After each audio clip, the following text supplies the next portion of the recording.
Good afternoon, everybody. Welcome to this co-hosted flash webinar between SEA and ACN. Today's topic is navigating great uncertainty, strategic planning in the era of pandemic, recession, and social change with our guest presenter, John Pfeiffer, who's a member of both organizations. So let me just get a couple of housekeeping things out of the way here, guys. A recording of the session along with the slides will be made available after this presentation. And if you guys have questions, go ahead and pop them in the chat. I will be curating it as the presentation goes, and we'll ask those questions throughout the presentation. So more about our presenter. John Pfeiffer is a member, as I said before, of both SEA and ACN. He has more than 30 years of leadership experience in nonprofit, government, and consulting organizations. He is a partner at Open Door Advisors, a consulting firm that supports social impact leaders and organizations. John holds a BA in economics from Northwestern and MPA from Columbia. He completed the executive program in social entrepreneurship at Stanford. He is a proud member of the board of SEA, the back office cooperative, and the music of the Baroque. So John, without further ado, welcome. Thank you so much, Ashi, and good afternoon, everybody. I am delighted to be with you for this flash webinar. We'll try to condense a presentation and deliver a lot of good content in a half hour. And we want to stress that this is a very informal webinar. So at any point, if you do have questions, feel free to pop them into the chat or the Q&A, and we'll take them as they come. So as we all know, we are in a truly extraordinary time of just the most extreme change and heightened uncertainty, heightened anxiety for all of us in the social impact sector, everyone in the world, frankly. We are coping with the challenges related to the ongoing pandemic and the uncertainty about the timeframe for its resolution. We are also coping with the economic impacts of the pandemic and the uncertainty about what shape the recovery might take. And we're all reeling as the country reckons with its past in terms of racial equity and white supremacy. It's a very, very difficult time, posing lots of challenges, leaving lots of questions on the table to be answered. And it's an especially difficult moment to be in leadership in the social sector with the obligation to steward your organizations forward to mission impact despite these incredibly choppy waters. So what we want to do today is, and we'll go to the next slide, is talk about the next one too, thanks. And one more, I apologize. Talk about the nature of the uncertainty and how we might think about creating plans that help chart out the array of possible scenarios that we might face and strategies to manage and mitigate risk. That can be enormously helpful in providing clarity, in providing a full picture of our current reality, and hopefully help to reduce anxiety and give confidence not only to leadership, to boards of directors, but also to the team members at every organization so that everyone can feel a little less unsure, a little less anxious in these very difficult times. So, what we don't know is legion, right? We don't know when we will have an equitable access to enough doses of a proven therapeutic or multiple therapeutics and eventually to vaccines. Though there's a lot of hopeful development on that side in terms of pharmaceutical research and investment in production capability. For instance, Gates philanthropies are really helping to prepare us for that moment when we can go ahead and produce vaccines at scale. We don't know what shape the recovery might take. Will it be V-shaped? The stock market recovery has been sort of an elongated V-shape, but as we know, the stock market is not the economy. The economy is more likely to take, in the eyes of some experts, kind of a jagged swoosh shape, kind of, up and down, slowly curving upward as we start and stop responses to infection, as rising infection, becomes apparent. things will, slow down. We'll be returning to earlier phases of pandemic response. So it's going to be uneven, especially in the absence of a national strategy, right? So that is a big source of uncertainty. And we have millions of people unemployed, many, many businesses that have run out of liquidity. And, there may be another round of federal funding for small businesses and social impact organizations in the form of the PPP loan. There may be more pandemic financial assistance to individuals. We just don't know yet because the Congress is still working through, right? We don't know what fundamental changes there will be in the economy, in the workforce. We're all going virtual. Will we need office space, especially in central business districts? Or will it be more distributed in community? And how will this whole experience change our society? There's so many unknowns right now that are significant, deep issues to be wrestled with.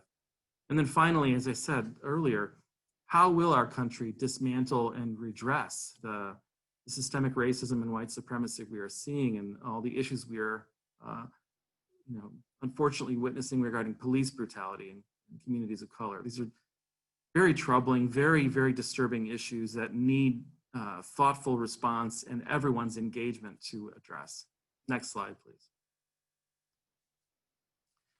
So our task, our challenge is to adapt to this moment. And strategic planning is a discipline that is typically undertaken periodically by organizations to help course correct and set priorities and a vision forward. But in this environment, it becomes a necessity to really adopt a continuous strategic planning mentality or approach, and to do so in a way that is as thoughtful and as inclusive as possible, in part to address equity concerns, in part to help address the deep anxieties among team members and all the stakeholders in your organizations. Very deep, inclusive processes will have benefits that pay dividends in terms of team cohesion and strategic alignment. The questions and the objectives that we think every good social impact organization should be thinking about are the following. They need to critically and honestly examine each organization's role in contributing to and countering racism, white supremacy, and all forms of oppression at every level in their organizational hierarchy and in the hierarchies in which they are active. We need to think about how we align the work styles of a multi-generational and diverse team in each organization. Because we have new workers coming in, newer generations with different expectations for engagement, for a say in decision-making, preferences for interaction, and just lots of different stylistic, preferential, gender identity, all kinds of issues coming into play. So we need to be thoughtful about that. We need to be, mindful and kind of hyper vigilant right now about changes in the markets in which we operate. There is sometimes very rapid change in certain local and kind of industry segment markets, and we need to be really carefully following the press about each of those markets, those segments of markets, and just being thoughtful about what the organization would need to change in order to adapt to those changes in the markets. Next, please. We also need to think about how we sustain our work in social impact organizations. And so it's important to evaluate the current state, but also the longer term sustainability of an organization's business model. And a lot of organizations now in the performing arts space are unable to perform, right? Or to engage their audiences, to mount live performance. It's difficult for organizations to mount any kind of in-person fundraising, to engage with participants in programs that are face-to-face in nature. So all these changes that affect our business models, our ability to raise money in the short, middle, and long term are significant and need to be considered carefully. We also need to understand how these changes impact operations, right? And the viability of new approaches to working. Organizations have been incredibly nimble in deploying technology, right? Engaging in conversations with Zoom and FaceTime and putting tutorials on their websites and exploring technology and making maximal use of it in new and creative ways, so that we can fully engage with all of an organization's participants, supporters, and make everyone feel that much closer to one another in this kind of virtual and distant world. It's an art and an emerging science, and no one's got it perfectly right, but it's the new frontier, and we ought to be paying close attention to it. Finally, what we want to delve into a little more carefully and thoroughly in the presentation now is the idea of scenario planning, where we project the impact of various scenarios, high, low, middle probability, different levels of risk. And we'll talk about a tool you can use that we'll share that can help chart out the array of possibilities and how you might begin to think about addressing different risks. And finally, as I said before, we have now a multi-generational diverse workforce, and we need to consider the needs, work styles, preferences of the workforce now as we consider the latest public health guidance, latest technological developments and opportunities, the level of productivity we're all experiencing in a virtual environment, which is a pleasant surprise that realization is dawning, that we can go remote and still be very effective. And in the culture of organizations, it's definitely a sea change. And so, bottom line, this is a lot of change at once. This is a lot of seismic change, deep, fundamental change. And so next slide is, we'll begin to address scenario planning and how we can begin to think about forecasting risk as well as mitigation strategies. So next slide, please. So the approach that is being kind of proposed now and we see this all across the board, multiple consulting organizations, universities are mounting webinars and sharing information about scenario planning as a strategy, a technique. And it begins by identifying certain key topics, key variables in an equation that we need to solve. You can call them drivers or factors. We'll settle on drivers of your business model, drivers that affect your organization's ability to sustain itself, to have social impact. The most dominant drivers now that are on top of everyone's mind, my clients' minds, are the pandemic impacts on in-person engagement, whether that means with clients, with supporters, with key partners, with elected officials, you name it. All of the shifts that are underway and that are not yet clear in philanthropy, in terms of philanthropic giving by individuals, by institutional partners like foundations and corporate giving programs, by units of government, shifting philanthropic priorities as organizations begin to more rapidly to address institutional racism and equity concerns. We're seeing a lot of new prioritization in that direction. The vulnerabilities and needs of communities served is changing dramatically now. So, deep, long-term unemployment, the disproportionate impact of the pandemic on communities of color, these issues have relevance for the development of programs and services that social impact organizations are offering. And finally, another key driver is how your organization will become activated in countering racism, how it will become an anti-racist player. These are kind of a sample of the key drivers that organizations are thinking of as they do scenario planning. So in the next slide, we talk about how you, there we go, how you take those drivers and move forward. So after identifying those kind of big categorical drivers, like the operational impacts of the pandemic, we need to then move in the following way. This method is really straightforward. And once you've kind of framed out one driver, the process becomes more fluid and team members move more quickly, we've found. So first, describe 3 scenarios. The low risk, best case scenario, moderate scenario, and the high risk or worst case scenario. Which one you begin with depends on your organization's culture and preferences, but we've been starting organizations off with the worst case because we want to get it over with quickly, and then get down to moderate and best case scenarios. For each of those scenarios, we identify a set, we describe the scenario. So what does a worst case scenario look like? We try to describe it briefly. So for example,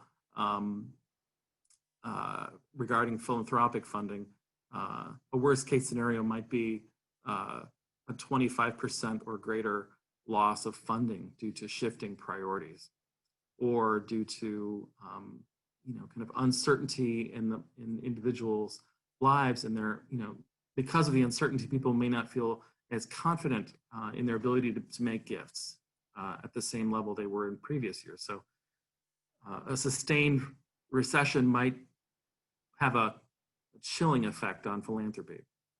So what are the financial risks associated? What are the operational risks associated with those scenarios?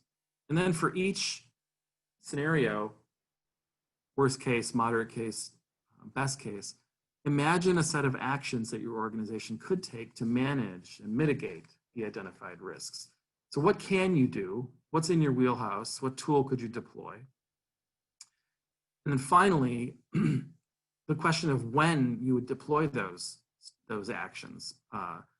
You define a set of thresholds or trigger points. So, for example, going back to that philanthropic example, when a certain percentage, when you reach a certain percentage of reduction in funding,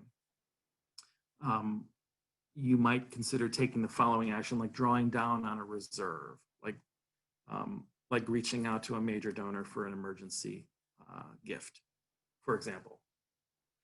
Let's look at the matrix though on the next slide. This will make it a little clearer. So what you see there is an attempt to sort of encapsulate all this in one kind of one matrix, one pager. So you see at the top, we're doing kind of business continuity or scenario planning. For each driver we've identified, each big category, we identify 3 scenarios: best, moderate, and worst case, with a description of each of those scenarios, clear description of the financial and operational implications, actions we might take to mitigate risk or opportunity in some cases. In the best case scenarios, there will be lots of opportunity. And finally, trigger points for action.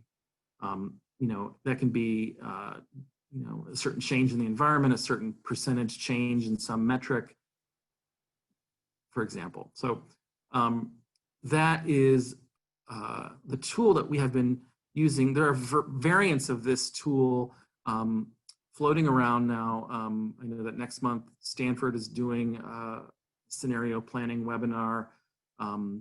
Other consulting organizations are sharing tools that are similar to this.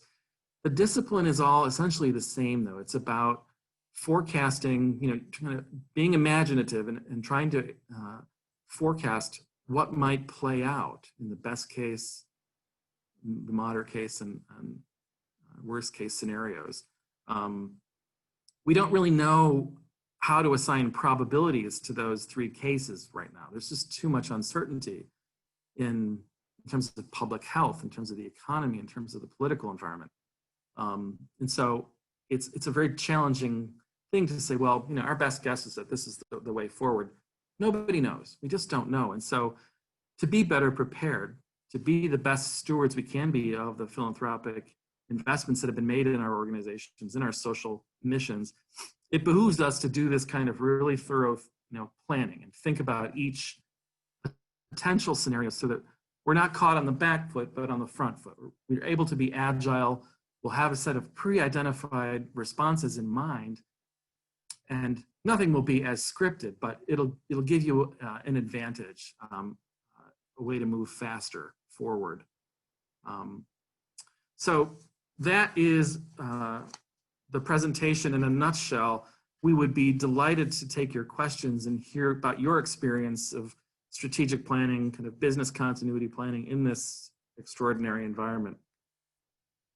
Well, John, that was definitely incredibly informative. I love how you kept referring to the concept of clarity, right?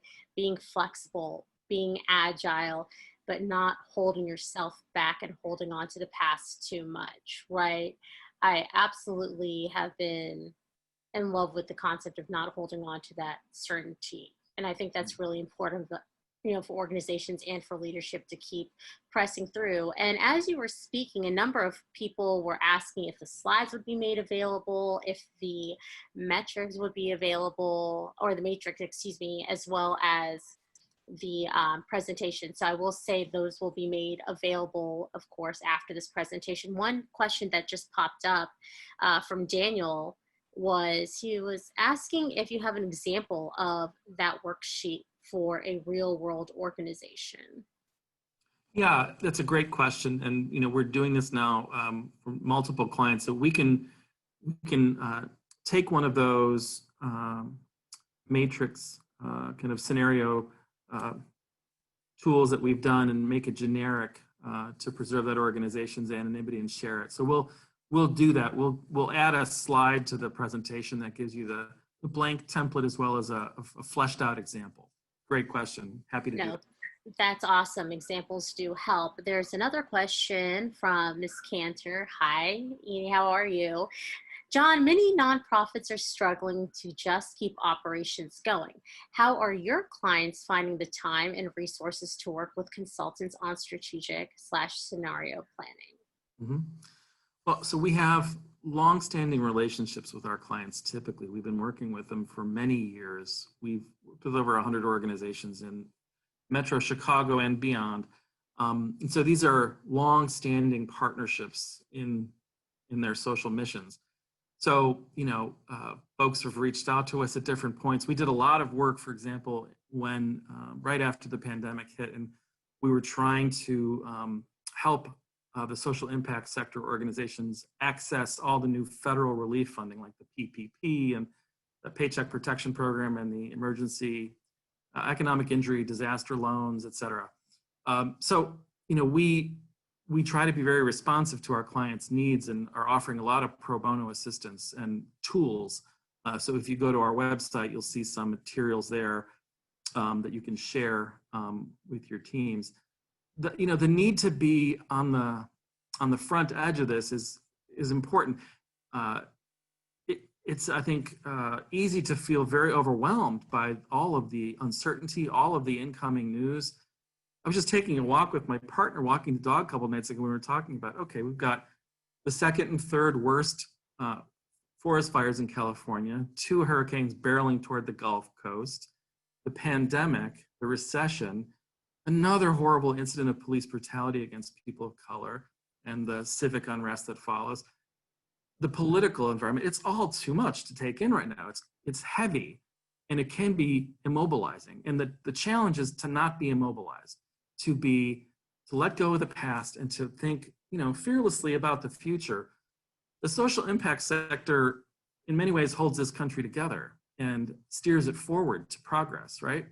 We are agents of social change, and it's incumbent upon us to be in the vanguard, thinking through these very choppy waters. We need to sail our collective ships forward in the best way possible. So it's the leader's job to be doing that thinking.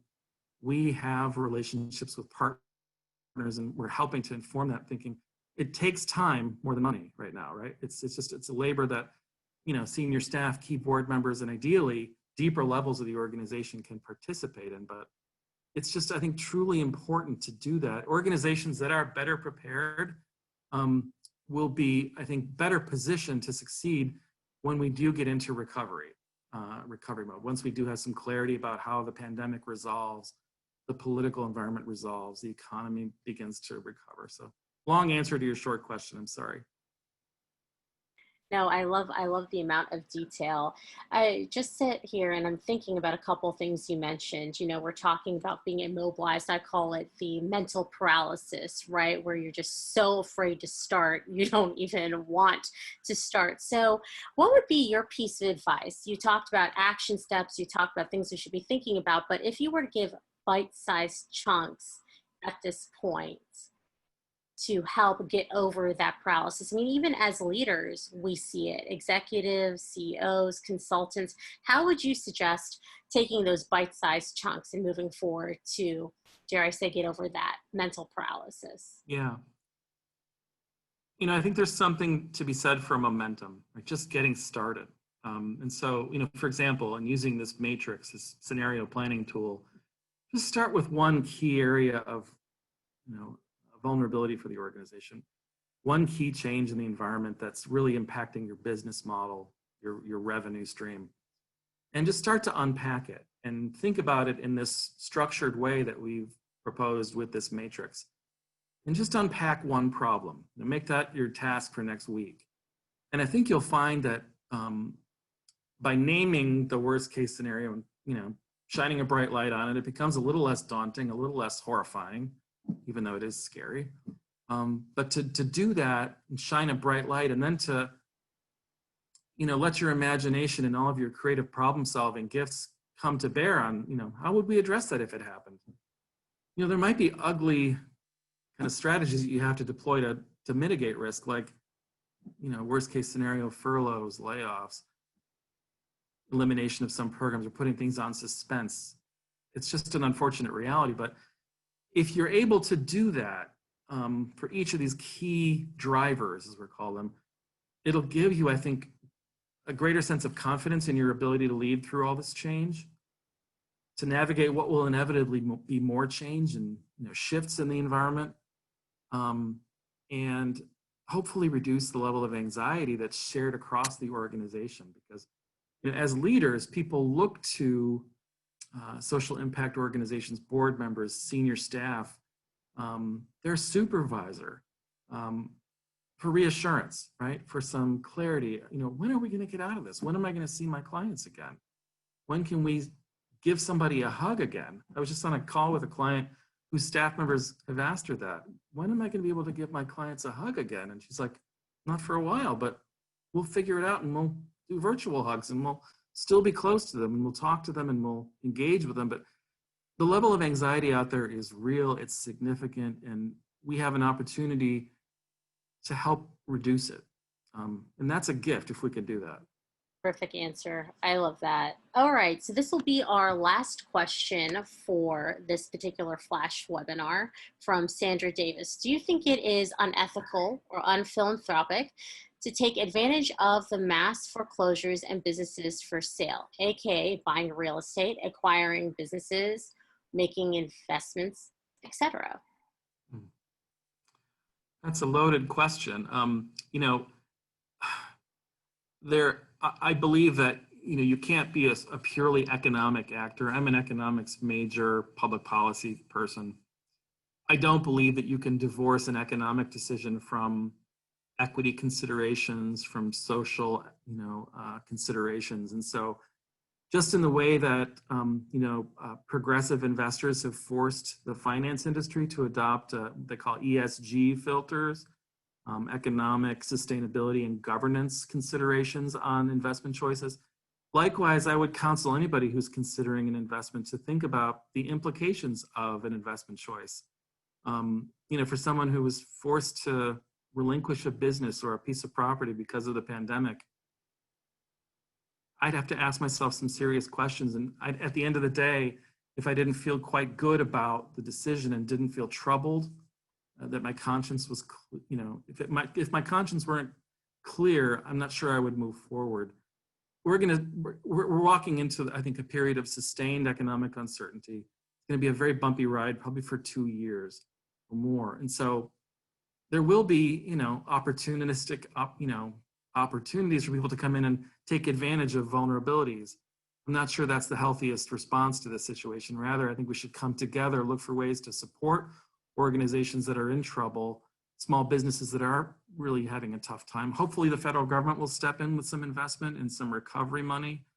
I'd like to see private philanthropy do that as well. I know that in Chicago, our mayor is trying to devote a lot of resources to stabilizing business and communities of color and stimulating growth. But I think that's a complex proposition, and I think your conscience has to guide you. No, absolutely, John. Thank you. Well, one, great answers to those questions. We had a couple of curveballs for you. But thank you for taking the time to speak to us. Once again, this stuff will be made available after this presentation. John's contact information, more information about SEA and ACN have been put in the chat. But we do have a couple of upcoming events at ACN. We've got our new member orientation on September the 2nd. And then we've got a virtual happy hour on September 24th, a great way to get to know other members of ACN. And in regards to SEA, if there are any other events or ongoings happening, just stay tuned. I'm sure you're going to be getting news on that very soon. But once again, John, thank you for the time, and thank you for the information. And thank you everyone for joining us. Thank you, Ashi, for moderating so helpfully. And to everybody who participated, thank you for being here. We wish you all the best. Stay healthy, stay safe, and best of luck with your scenario planning.